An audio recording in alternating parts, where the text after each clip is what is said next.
Hey everybody, Josh Sigurdson of World Alternative Media here, and we have some breaking news. China and Russia have sent a huge naval flotilla towards Alaska, and the U.S. is responding by dispatching destroyers. It's all over the news today.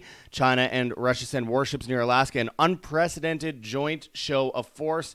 And we're going to get into the Zero Hedge article here regarding this issue today. I mean, we are talking about, obviously, the excuse necessary for them to bring in that great reset. You need to have some kind of chaos to bring in the order. And that is what it appears they're doing right now. This comes as drones attempt to attack the Moscow airport, and they have shut down flights in Moscow. And it comes at the same time as the U.S. is committing false flag attacks on bridges in Crimea, for example, and Nord Stream, and all these different things. It seems it's all leading to a specific end goal, and we already know what that would be.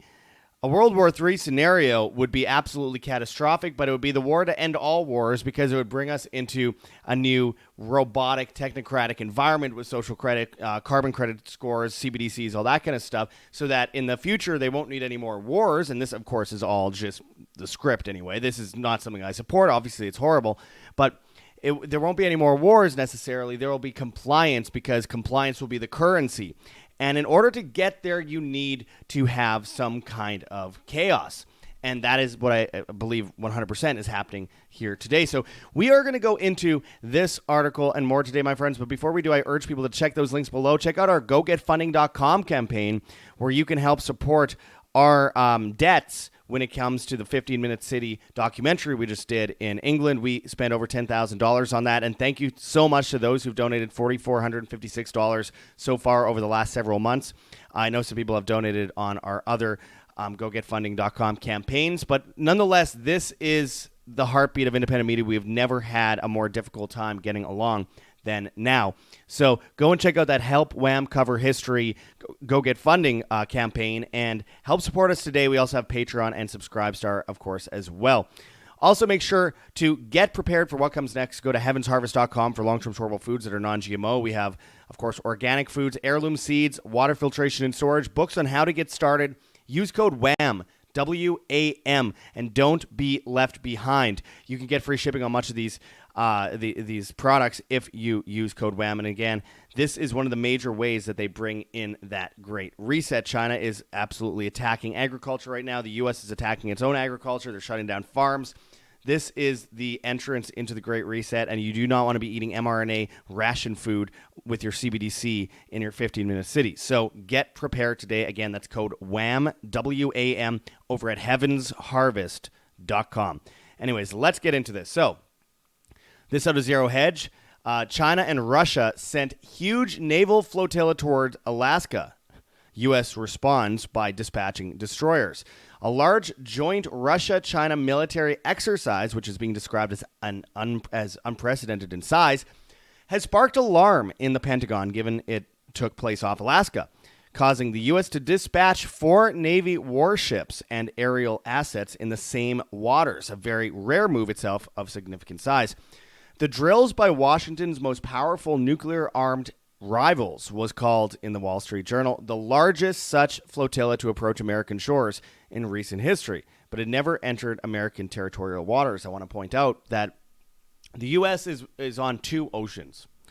It is basically impossible to invade, though I will say Alaska would make it on 3 oceans, technically the Arctic Ocean. But nonetheless, the point is, it is one of the most difficult places to invade, and as the Japanese emperor said long ago, there will be a gun behind every blade of grass. The point is that it's instigating something after the U.S. has been instigating it for a while with China versus Taiwan and, of course, Russia versus Ukraine, because they need an excuse to go and create this new system of governance, which means one empire has to fall. And, of course, in doing that, you can't just, give up the reign. You have to make it look legit. So what they do is they create this show of force. And people believe it. It's like if they made a fake alien invasion happen, and everyone goes, "Oh, we have to, stand by our government, or we have to stand by the orders that were given because order out of chaos again." So when I see this happening, I see that move into that new realm of empires. The new empire, of course, of BRICS, World Reserve Currency System, Brazil, Russia, India, China, and South Africa, where there's 3.4 billion population already in that order. And, of course, there's 6.6 billion population if you count all the countries trying to join BRICS. Now, to get into that new currency, which has been propped up for a long time, it's a CBDC. It's going to be backed by gold, as Russia has confirmed. But in order to do that, you need a crisis, and never let a crisis go to waste, as they say. And this goes back a long way, and I've said it before, and I'll say it again. Henry Kissinger met with Mao Zedong in the early 1970s to create an alliance with China, which basically propped up China as a global superpower for monopolies, or for a monopoly, rather, for trade, I should say. And, of course, in doing that, Kissinger propping them up, they were in the middle of a starvation event at the time, so the U.S. basically saved China and made them what they are today. They propped up Russia as well. And, of course, around the same time, the U.S. sent, Nixon sent Kissinger to go meet with the Saudi prince to create their new fiat system with a petrodollar, where Saudi Arabia would trade in the dollar for all oil trades. Now, all that's switching now, of course. But soon after that, Zbigniew Brzezinski created the Trilateral Commission and propped up China as a guinea pig state for technocracy going forward, and now we know how that's gone. I mean, now they had the zero COVID policies in China, which they'd lock people into cities, into neighborhoods, and you need facial recognition to get out. They're using CBDCs, they're using social credit, they're monitoring social media to utilize for that social credit system. They have facial recognition all over the streets. And now that's what they're doing with the zero carbon policies, which would be 15-minute cities. So all of this has been going on for a very long time, all under the guise of, just studying what China would do. Now China is, Saudi Arabia is trading in the yuan to a great degree and trying to join BRICS. So that's the end of the dollar system. But you can't just give up like that, right? You have to make it look like it is real, even though the U.S. is doing this in the first place. The U.S. is a major part of the Chinese world order that they're creating. It's not even China. It's the idea of China, the technocracy, the behavior, the psychological manipulation of people in China that they want worldwide. So you need a war. You need a war. There's no other way. And then, of course, an economic catastrophe, which we're seeing today, and a destruction of supply chain, destruction of the energy grid, and, of course, destruction of the housing market. So I just wanted to throw that in there for context because I feel like it's a very important point to make. But it continues here. It says, it was revealed by U.S. defense officials in a Sunday morning Wall Street Journal report, which detailed that 11 Russian and Chinese ships steamed close to the Aleutian Islands. And further, the ships, which never entered U.S. territorial waters and have since left, were shadowed by 4 U.S. destroyers and P-8 Poseidon aircraft. One analyst and retired Navy captain cited in the report said it was a historical first and highly provocative, particularly given the backdrop of the raging Ukraine war and rising Taiwan tensions. The flotilla came close to Alaska last week, but has since left, U.S. officials have indicated. Alaskan Senator Dan Sullivan said in a Sunday Fox News interview that congressional leaders were briefed by the Pentagon last week when the Chinese and Russian ships were patrolling. He explained, whether you live in Alaska like I do or on the east coast of the United States, a very large surface action task force between our two main adversaries probing very closely to the United States shores is concerning. And I quote, it just solidifies this idea that we've entered a new era of authoritarian aggression led by the dictators in Beijing and Moscow who are increasingly aggressive, he added, striking a hawkish tone. However, he failed to mention the very regular U.S. naval and aerial patrols not far off mainland China, as well as in the Taiwan Strait, somewhat parallel to moves now being made by China and Russia near Alaska. Beijing likely sees itself as merely answering the prior U.S. naval provocations in places like the South China Seas. Both sides of the rivalry in conducting such threatening joint drills and flotillas tend to emphasize that such patrols only take place in international waters. The Pentagon regularly touts its freedom of navigation operation in China's own backyard. But the Pentagon's response to the China-Russia provocation was something Senator Sullivan has described as equally unprecedented, given that multiple U.S. warships were quickly dispatched in Alaskan waters. Yeah, like China is allowed to do all this stuff. The U.S. is allowed to do all this stuff, but China is not. That's basically the narrative they're giving here. It says, and I quote, we ramped that up significantly for U.S. destroyers and air assets, P-8s, and that were tracking and monitoring this large-scale Chinese task force quite closely. So that is a significant improvement, said Sullivan. That's a lot of naval power up here demonstrating American resolve. I want to point out that, the U.S. government has killed millions over the years, all over the world, invading many countries. They've been getting very close to a full-fledged World War III scenario with Russia and, of course, China, as well as China teams up basically with Russia against Ukraine. And interestingly, Israel's backing both sides of this, but interestingly, Russia has been one of the biggest allies to Israel for a while. And then, of course, Ukraine, which was also helped to be propped up in 2014 to some degree by Israel, and then the U.S. With their coup, their proxy coup, I should say, that has led to what we're seeing today, is a major part of it. This is all a giant plan to bring in order out of chaos, as I said before. And the U.S. is blowing up bridges in Russia. The Crimean Bridge, blowing up Nord Stream, the Nord Stream pipeline. And this is very well confirmed at this point. So you see Russia and China, who have been slapped in the face repeatedly as far as the script goes. Not in reality, they're all working behind the scenes together, but as far as the script goes. And so they send some warships near Alaska, and everyone loses their mind. The U.S. and China have been in near fire battles in the South China Seas. Meanwhile, Janet Yellen has just recently gone to China, bowed to Chinese officials, and did a whole bunch of magic mushrooms in a meeting that was meant to be for fixing economic relations with China. But the reality of that, too, was that they're basically handing over the reins to China. As we know, the new world reserve currency system is going to be based mostly out of China. And it's not whether the U.S. will allow it to happen. They're doing it. They're a major part of it. And so that was Janet Yellen, former head of the Federal Reserve and current Treasury Secretary, over in China, shaking hands with them, saying, hey, this is the next move we'll make, and then you do that, and then we'll do this so that it looks like this, and it looks like that, and it's all a script. And I've been saying that for a significant amount of time, and I've been warning about it for more than 10 years.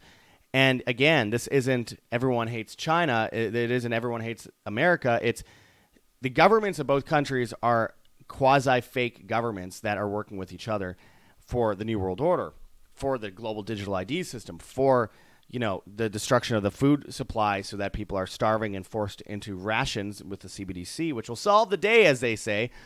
It's none of that. It's the U.S., the people of the United States, the people of China are equal victims in this. The people of Russia are equal victims in this, and people are going to die because of this. And it's alarming to see how many people are like it with the Iraq War, picking sides here. It's not, this government, our government versus their government. It's the governments versus us.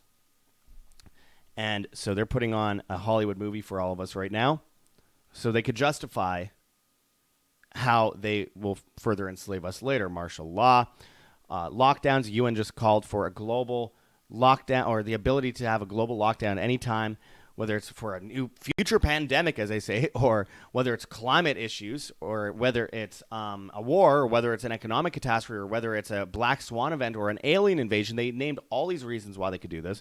They've already got the digital ID system running right now. They have WorldCoin now. We have Fed now, which is already an intermediary with all of our bank accounts and PayPal and Cash App and Zelle, etc. And of course, China and Russia have BRICS. And they want a unified ledger globally that's attached to facial recognition, that's attached to, sensors in sidewalks, license plate readers on streets, bollards to stop you from moving from point A to point B in 15-minute cities. And they want to decide what you're able to buy, what you're able to eat. They already are deploying food police in New York. And you might ask, what does this have to do with China and Russia sending a flotilla next to Alaska? It has everything to do with it, because they are just creating a problem to come in as due to people's reactions with the solution. And they need to have this kind of chaos ensue in order to bring in all these different things that they want to bring in as a result, which is why they're going to be using FedNow, the CBDCs, the 15-minute cities, all to keep us in small areas, because if we don't, we're on the other person's side, or we don't support our neighbor eating because we're eating all the food, we're hoarding. It's a technocratic Marxism approach, and you need a war for an excuse in order to do this. Same as an excuse for the supply chain, as an excuse for the energy grid, as an excuse for the global economy. So this is one of their ways in the door. They've already got their foot far in the door at this point. So that's why it all correlates, and the same with the COVID stuff. It all correlates with that too. I mean, they needed to test the subservience of the masses to be able to bring in the new currency of compliance later on with CBDCs, which again, they get from doing this kind of stuff. So that is why I think this is quite the emergency situation here, and we need to keep an eye on it and be very vigilant not to pick sides, but pick humanity, pick God, pick family, pick self-preparedness, individualism, freedom, responsibility, all synonymous with freedom, or with humanity, I should say. So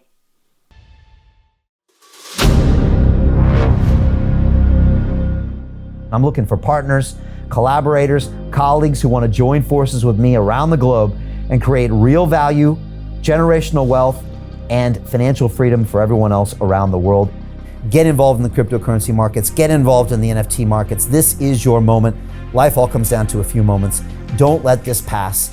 Now it's not too late. Next year is going to be too late. Ultimately, this is about freedom. That's the way I see it. This is about giving power back to the people and enabling billions of people worldwide to use the financial markets to improve their lives and those of their friends and their families and their communities.